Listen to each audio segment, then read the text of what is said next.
Hey guys, we are live. Good morning. Good morning. Brent Abel here, webtennis.com. Hope you're having a great day so far as we start off a new week, Monday morning. What is on your weekly agenda? What are you going to get better at this week? And maybe it could be what is today's topic, which is if you love doubles, if you're playing a lot of doubles, then I'm going to talk to you about what I feel is the ideal partner in terms of when they are returning serve. And I've got two players in mind that I've played with over the years. And I'm going to tell you why I feel like they are incredible partners in terms of their ability to return serve. Before we get into that today, guys, a couple things. Number one, I've got some free courses. I think it's 3 free courses over at webtennis.com for you. One of them, topspin second serve. If you're having trouble, maybe too many double faults, or you're throwing in that second serve just to get it in, but it's sitting up and just allowing that returner, could be singles, could be doubles, to just take charge and unload on it.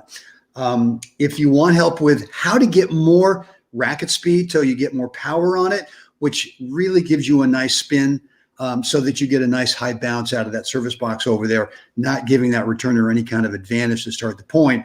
I've got a 20-minute course I want to get to you. All that you have to do is go over to webtennis.com, drop in a first name and email address, and you'll get access to the free Web Tennis member site. You can create your own credentials over there, login name and password, and you will be all set for those 3 free courses. Guys, look, if you're into becoming a better player, not just entertainment, but just becoming a better player, could be technique, could be tactics, could be the mental part of the game, the fitness part of the game.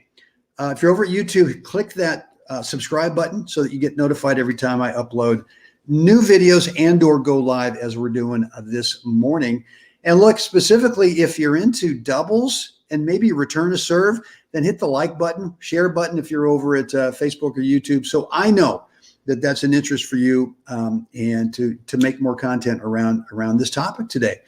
And then finally, fitness-wise, look, it is the 4th pillar, right?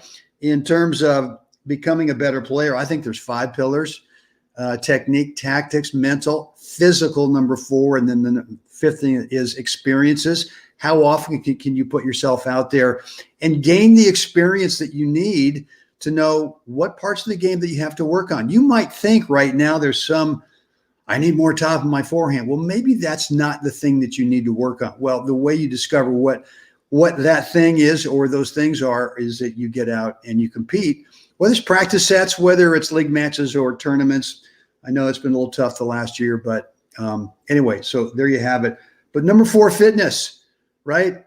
If you want to know what I do for my diet in terms of quickness, endurance, and yeah, I mean, diet for me is really got a couple of reasons. Number 1 is quickness, is endurance, is being able to move in such a way that I visually track a moving tennis ball better. If you want to know what I do for diet, if you want to know how I supplement diet and the drills I do, hit me up, Brent@webtennis.com. More than happy to let you know what I do. So guys, let's talk about return to serve and doubles today. And, you know, there's a couple of things I want to kind of lay as a foundation today before I talk about specific players that I played with who really kind of embody what I think is makes up a great returner in doubles. And I'll probably use some baseball terms here, so that a lot of you who I know understand baseball will kind of get this. But number 1 is that you got to go with the pitch, right? So in baseball, I was a left-handed hitter, right? So I was always looking for that ball that is over the plate or slightly inside that I could pull to right field, right? But lots of times I would get a pitch where the situation was maybe I had 2 strikes on me, or maybe the play was that it was like a hit and run, and I had to swing at this pitch, and the ball was slightly outside, and I had to go to left field with it, right? So I had to go with what they gave me, right? And we talk about Tom Brady, arguably the greatest player ever to play in the NFL, and one of the things that I think that we could all agree on is he simply goes with what the defense gives him. He's not trying to force things in there that aren't given to him. And the point I want to make is that when you're returning serve in doubles, is that I think too often what happens is guys go out there and go, I want to just drive this thing back cross court at the server and just create havoc that way. And unfortunately, the server's job is to not give you that pitch where you can constantly do that, right? Now, look, if you've got a server who's throwing in that same pitch where you can drive it cross court, okay, great. If you've got that service partner who doesn't move and leaves that cross court lane wide open, well, then that's available to you, right? But the better servers in doubles don't do that. They don't give you that same pitch. They mix up different locations. They mix up different spins. They mix up when they split step, so that no matter what, if you're driving a ball cross court at the guy's feet, at my feet anyway, okay, I might throw a different serve in there just to show you something different, or I might split step sooner, so your big cross court return doesn't bother me that much, right? Not at my feet, and let it bounce up and play some kind of approach shot. But the bottom line here is you've got to go with, as a returner, you got to go with what's given to you and not try to force the action. And here's another thing to think about. Even if you get that fat pitch, right, that fat serve coming in, is if you hit it too hard, trying to be the man, you know what happens is, number one, if it's up a little bit too high, that server just goes, well, big deal.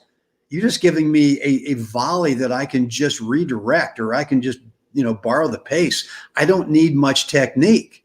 And I'd much rather have a guy give me pace off that return, where all I got to do is place my racket behind the eventual point of contact and just play it back cross court, because I know I'm getting the ball so early, his partner, right, the returning partner, can't move. So I don't really like playing with partners who really unload. And I'm thinking of one guy in particular that I played with before in some national events, and just every return was just hit so hard that, first of all, the average of returns that went in was not great. But when it did go in, if even it was hit so hard, I never had a chance to be able to even throw in a fake. It happened so quickly. So if you're going to be a great returner in doubles, you got to do something that I'm going to show you something here. Let's see if I can make this work here. Hold on for 1 sec.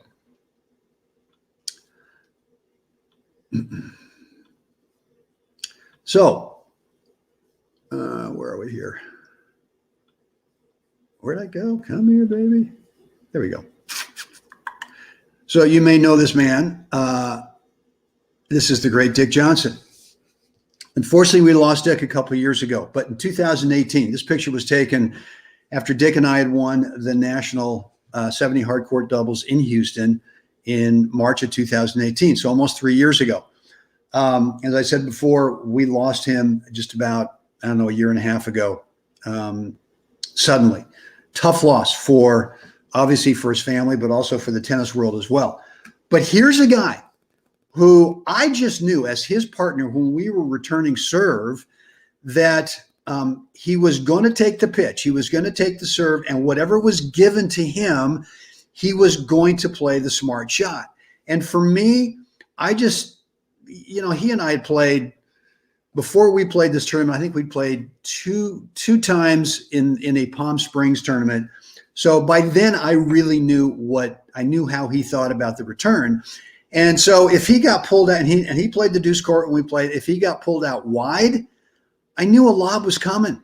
I just knew it was coming, and I knew that I did not have to. I knew that I could kind of hold my ground and kind of measure the depth of the lob, and assume that another lob was coming back. Right? If he got pulled out wide sometimes, and I took a glance back there, and we kind of had a frequent poacher, I just kind of knew he was going to take it up the line. He wasn't going to take it up the line to try to hit a winner, but he was going to stretch the guy out and either get a second ball that he could play easily, or maybe I could clean up. And then there'd be other balls where I knew wherever it landed in the service box, I knew what he was going to do with it. And so for me, he was the ideal returning partner because he rarely never got a serve back and play. It was just kind of weird. I mean, when we won this tournament after the finals, right after this, after the picture, we went upstairs to the bar and we sat down, and I just said, man, I don't remember you missing a return, not only in today's finals, but throughout the week. And he just, and I've told you guys this thing, he told me, well, I just kind of take what they give me and try to make a smart shot, basically trying to set me up is all he's trying to do. And he said, I'm assuming it's coming back, and that's okay. And then we'll take it from there. And so for me, that whole mindset was absolutely huge. I mean, it really kind of gave me this confidence, like I need to do a better job of making sure that I don't try to force a return to serve just because I want to hit a big backhand or forehand over in that cross court lane. I'm not going to do it unless I get the ideal pitch to do it. So anyway, Dick Johnson, yeah, one of my all-time favorite humans, but just an unbelievable doubles player. And I know if you talk to anyone who played doubles with Dick, they would say the exact same thing. Let me show you this one other player who I think is a super smart returner of serve. And that would be this young lady right here. My wife, look, she plays she plays the deuce court when we play. She's a lefty, and we kind of like that setup because it's not so much four hands in the middle, but we have our overheads in the middle. And that's the way that I really look at it more. I'd rather have our overheads in the middle than have our high backhands in the middle. Because at some point, some skill level, the backhand volley is just as good as a forehand volley, if not better. So I would encourage you guys to think more about overheads in the middle. Joe is saying, yeah, choosing your partner. Yeah, that's true, Joe. The best call in doubles is choosing your partner for sure. But look, let me get back to Maya, why I think she returns serve so well. And that is because she can take what she's given. And look, it's taken us a while. It took us a couple of years when we first started playing the husband-wife national thing back in 2010. I was kind of in the mindset then because I'd already won some national titles in singles, in doubles, and she hadn't. And I wanted this thing for her so bad because I knew that we were a good team and we were really close. And so I kind of got out of that message that I'm giving you today, which is to go with a pitch, take what they give you. And I was trying to force feed way too many good returns. And for a couple of years, we just, I don't think lived up to our potential. But one thing that she has always done is, especially as a lefty and the deuce court, the guys go, well, I'm going to take her out wide with this serve with that two-handed backhand. And if you've played against Maya in doubles at all, you know that as soon as she goes out there wide, she is going to pinpoint that lob up the line, just inside the singles sideline. She doesn't flirt with the double sideline so much. She keeps it safe. And she's quick enough that after that happens, she can scoot on up to net, which is basically all that we're trying to do as a returning team, right? We're trying to get court position up at net. So look, guys, the message today is don't force feed that return just to try to whatever. And if you hit the return too big, two bad things happen. Number one is your partner's taken out of the play. If it's too big, you're actually taking, I'm sorry, I'm being distracted here by another comment. See, I saw Dick Johnson win several La Jolla Open singles titles in the 70s. Could have been same fellow. Yeah. Anyway, but if you hit the return too big, even if it's the right pitch, you know what happens is you take your partner out of the play and you don't get a chance to be able to come up there and join them. And I'm not saying that every time you return serve in the first serve, you should be able to play it like an approach. But if you've got time to be able to get set up, to get some spacing on a forehand or backhand and unload, then you probably have time to be able to move in too and think differently about that return. So that's the message today, guys. Go with the pitch. Don't try to pull every pitch to right field or left field, depending on what side of the plate you're on. Don't try to hit the big thing just to be on the ESPN top 10, 11 p.m. highlights every night. And just because you hit one in a set, you're thinking that, well, that's what I want to do every time. I mean, look, every time I hit a cross-court return to serve winner in doubles, outright winner, it's really not intentional, right? I'm basically trying to find the server's feet. If I know I don't have a serving partner up there, the guy in front of me who loves to poach a lot, I'm basically looking to go cross-court with the return. I want to get the return in front of my partner, right? And if I don't get the pitch, if the guy serves me out wide, well, maybe I'll throw up a lob. But if I go cross court with my return, and I'm playing the ad court most of the time, and I hit a backhand, I'm probably, to tell you the truth, a hair early. I'm not trying to hit a outright winner cross court in the alley. And if some guy serves me up the tee and I get a forehand and I'm a hair late and hit a winner, okay, that's unintentional. That's not my intention. So if you are thinking that your job as a returner in doubles is to hit winners, man, but no bueno. And what you're going to find is that you're inconsistent enough that you're going to frustrate your partner.